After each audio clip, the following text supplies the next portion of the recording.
Hey there everyone, Lost Godling here, and this is my nearly unwatchable review of Necropolis Brutal Edition.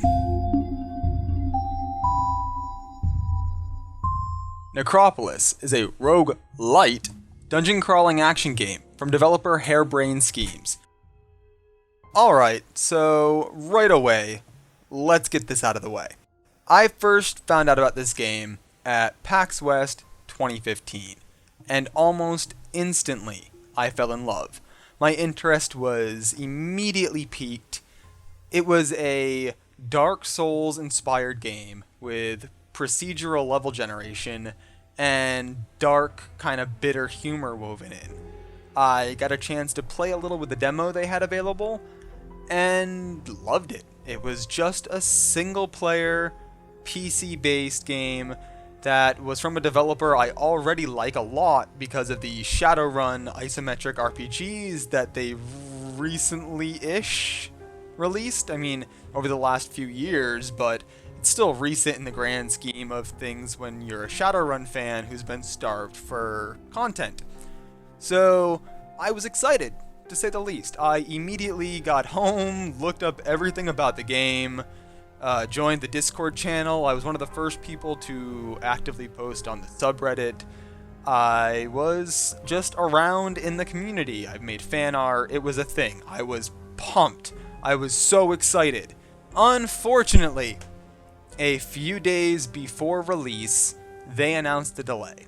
And not a small delay, but a pretty significant delay. And at the same time, they announced the game was going to be released for consoles.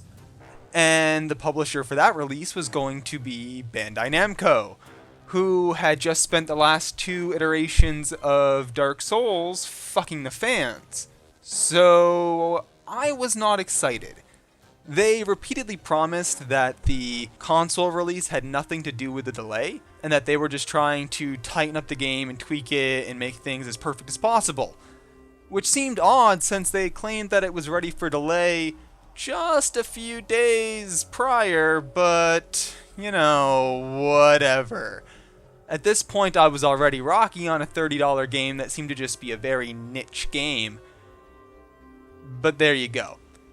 From that point on, decision after decision kind of wore away at my hype until finally when they announced that they were going to be splitting the GOG and Steam multiplayer aspects entirely, it just was enough. It was the final nail in the coffin. I decided to wait for the initial reviews, and they weren't great, so I didn't pick up the game. Well, in a somewhat faith-restoring move, HBS actually released a new edition of the game recently that they have called the Brutal Edition, which apparently added a lot more content. They updated the game's AI, and they added the other character classes that had been absent at release, that had been hinted prior in like character artwork and development stuff. So it seemed like, as good a time as any to finally give the game a shot. Right away, the soundtrack is beautiful. It's haunting, it's catchy, it's very entertaining. I've found myself just listening to it while I got other things done, while I relaxed and toked. Just in general, it's a really nice kind of ambient music. I really enjoy the soundtrack, which is great, because right away we run into some problems. For some strange reason, they don't let you customize your controls at all. If you don't like it the way it is, or the way it's set up is somehow uncomfortable for you, you're shit out of luck. Get used to it or play a different game. Of course, I happen to use a Steam controller, so I had some flexibility with that particular problem, and I was able to reconfigure my controller to be something a little more comfortable for me. I actually wanted the triggers to be the primary attack and block rather than the bumpers, because the bumpers are odd and weird to press on any controller, and I don't use them as primary fire for anything, because I am a human with human-shaped hands. Of course, I'm not sure that would have really been that much of a problem, all things considered. The combat, while it does feel similar to Dark Souls, in that you have the standard, heavy attack, light attack, You can do like a jump slash attack, and you can block with your shield, and there's a sort of parry. You don't need to time it exactly with the enemy's attack or anything like that. It's more of like a shield rush. But wherein the different directions and the different ways in which you choose to attack, whether or not you do a quick roll forward, or you slash after a quick dash forward, or you roll, or you use a directional key as you attack, in Dark Souls you'll get a different, unique way of attacking with different weapons. In Necropolis, heavy and light attack are pretty much all you get. You can do a kind of jump in the air and slash down thing with pretty much every weapon, but it doesn't do a lot, and the animation is frankly just completely wonky. On top of that, the AI, while apparently it's been improved, isn't exactly bright. More than once have I entered a room thinking that it would be some kind of intense battle, only to find that there's literally nothing attacking me because it's caught on the tiniest invisible edge of a corner, running at me like a weird, hanging vision of uselessness in the corner. And that's just, frankly, kind of experience breaking and not that fun to deal with. On top of that, they've implemented a kind of random item system in the game, wherein occasionally when you pick up an item, it will be unidentified. You know, potions, scrolls, that kind of thing. And it takes you actually using that item, or using another item that lets you identify that item to figure out what the item actually does.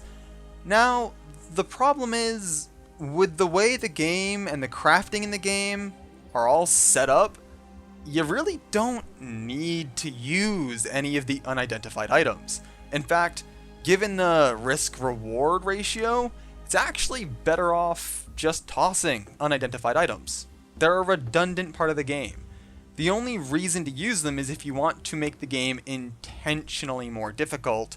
So, I mean, I suppose there's always that idea that you make your own fun in a game, but in this kind of game, the fun is meant to come from the difficulty and the joy of having overcome the difficulty, not making it more random because there's no other reason to not do that.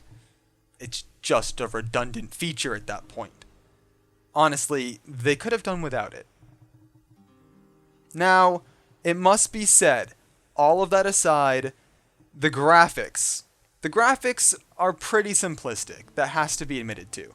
But if you're willing to kind of just get past that and buy into the whole premise of the simple geometric shapes with lighting being the primary way that they convey depth and mood, it's a beautiful game. It's haunting if simplistic, and it can really create some great ambiance.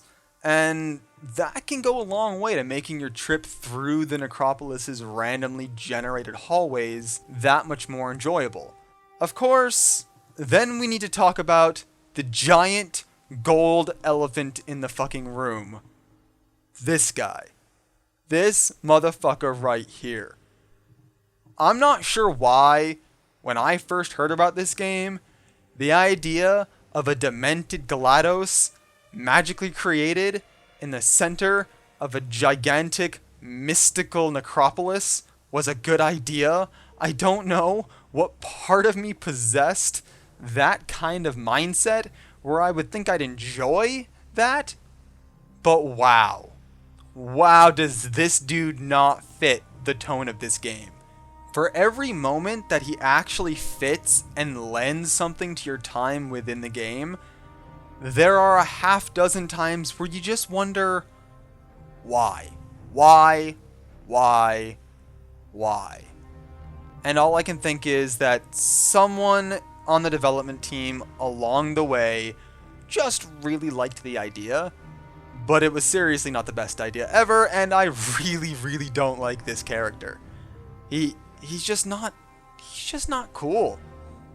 You tried, but you went a little too Spork of Doom when it comes to his randomness. It's just not endearing. And for a relatively niche appeal game in a relatively niche genre, you kind of need a lot of really charming elements to come together, especially when you put your base price at $30. And now that's $30 assuming you get the Steam version, which does include everything that's been marketed in the game. If you're unfortunate enough to be like me and to prefer the GOG version of games, well, you don't even get multiplayer, and that'll be coming someday in the future. Honestly, all things considered, this game is not a game I would pay $30 for. It's just not. I would definitely pay 15 to 20, assuming everything worked, assuming that you're not getting the GOG version, and assuming you want to support the kind of practices that would lead to that split, that distinction, needing to be made at all.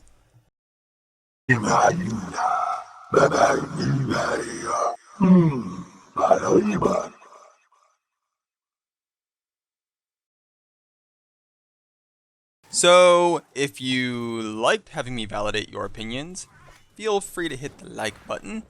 If you look forward to having me validate more of your opinions in the future, that's what the subscribe button is for. If you would rather see me more in my element in playing games and hanging out, check out my Twitch channel. All that stuff will be in the description. Have a good one.